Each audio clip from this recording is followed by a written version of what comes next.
about me. I'm your host tonight, and I'm also a single mom. Wow, I knew you guys looked too happy to be parents. Yeah, no, it's okay. I am a parent. You are a parent. Almost a grandparent. Oh, congratulations. You beat me there. Then you know it's hard being a parent, you know? You have to pretend to enjoy all those things your kids enjoy, like kids' birthday parties, play dates, their father. That's special.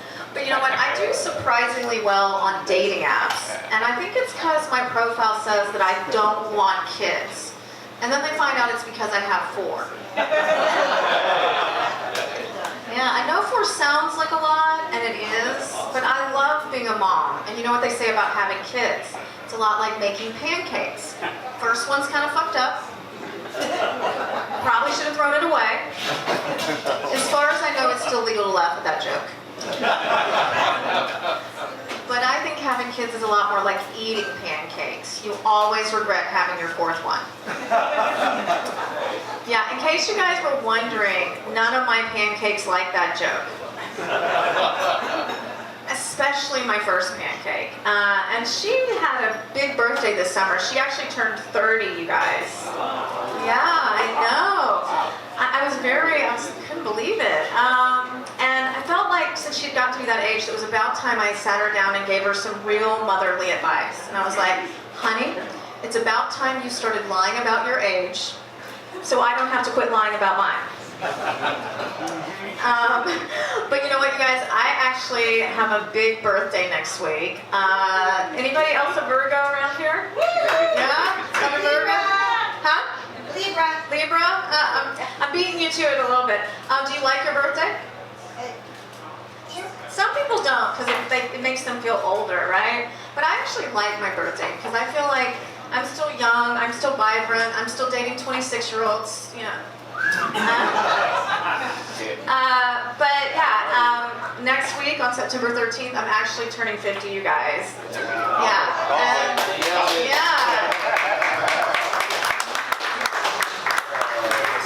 It's a pretty radical thing to say out loud when you're a woman living in Southern California, I think. But I'm gonna just embrace being 50. But if you tell me I look like I'm fucking 50, I will fight you. But you know what? The thing I don't like is that I feel like it's a little sad because when you get to be this age, I feel like society deems you unfuckable or something. When you're right at the time in life when you're the best you'll ever be in bed. I mean, you know what you want, you know how to ask for it, and you know you can't get pregnant. It's brilliant. Yeah. Yeah, you feel me, right? Yeah. Yeah. And I'm really tired that people keep telling me I should age gracefully. I'm like, what does that even mean? I guess I'll just gracefully take myself to my next Botox appointment. Yeah, you've already done it, so you're good. Yeah.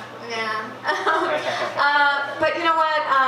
This past years have really changed the way we do everything in our household. I mean, we used to sit down at the table and say grace, and now we just say fuck it. Yeah, it even changed the way I parented like my older kids, like my 19-year-old son. I used to be like, when are you gonna stop smoking weed? And now I'm like, when are you gonna come home with weed? But you know, my 12-year-old, she started school this week, and she came home from her first week of school and told me that her sex ed teacher taught them what a blowjob was, and even showed them pictures. Yeah. You know, and I was shocked. I mean, I think they need to know how babies are made, but I don't think my 12-year-old needs to be considering whether she should spit or swallow. Yeah, I mean, 12 in LA is like 30 anywhere else. You know, I bought my daughter tickets to see Taylor Swift, and she sold them to see Tony Robbins. Yeah. But you know what, you guys? I actually did convince her to go see Taylor Swift with me, and oh my God, these Swifties are so wholesome and nice, you guys. Normally, if I was taking one of my kids to a concert, I would be worried about them getting roofied or ending up in a mosh pit. But at the Taylor Swift show, I was just worried we would be born-again Christians. It's a little old now, but I wonder if any of you guys heard of this whole weaponizing of therapy speak, like the Jonah Hill, Sarah Brady stuff? Anybody? Well, apparently he was trying to control her through therapy speak. And I feel like that's what my kids are trying to do to me. Like, I feel like they're trying to control me, and they feel like I shouldn't be on Facebook in a bikini. Yeah. But I do feel like my kids overuse the word trauma. Like the other day I said to my daughter, Sadie, you are not traumatized because I won't take you to Starbucks. You're traumatized because your parents are divorced. Yeah, that's right, you guys. I've been married twice. It turns out you can actually get worse at something.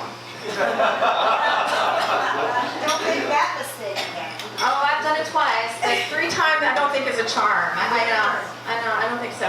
But you know what? Divorce is not all bad. Any divorced people here? Anyone?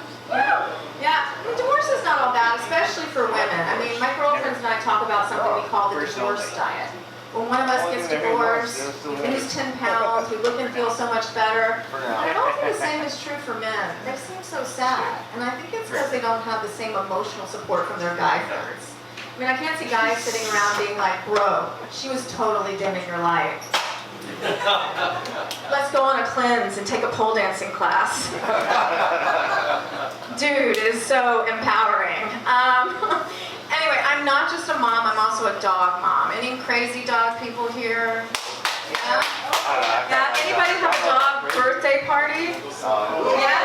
You have? I haven't done that yet, but I did give my chihuahua a quinceañera. As her adopted mom, I felt like I had to honor her heritage, you know. But I actually think my boyfriend is jealous of my dogs because I home cook their meals, they sleep in my bed, I actually love them. Yeah, oh yeah. He's a good sport. But I don't just have dogs, I have cats and dogs. I have 3 dogs and 3 cats. So I kind of have a zoo. That's why I don't need another husband. I just have a hot veterinarian who wishes I would stop texting him at 2 in the morning. But because I have like this zoo, I feel like I have the Brady Bunch of animals. And I felt like we needed a theme song. And it would, you guys want to hear it? Yeah? Sure. All right, let's see if I can sing tonight. There was a story about a divorced lady who was bringing up 3 very cuddly dogs. All of them were little bitches like their mother. The youngest one, a cunt. Till the one day when this lady met 3 kittens who were living out on the streets all by themselves. Can't sing tonight. Now they're all sleeping in her bed together, and that's the way her sex life came right to a halt. It's all their fault. It's all their fault. Yes, you guys. I'm just one bad day away from buying a dog stroller. Ah, yes. Yeah, oh no is right. That's what my kids say. Oh no, don't do that, right? It is so sad. Yeah, I have not gotten there yet. But I mean, what do you call a lady with 4 children, 3 dogs, and 3 cats? Crazy. I'm Maggie Hyde. Thank you very much. That is my time. We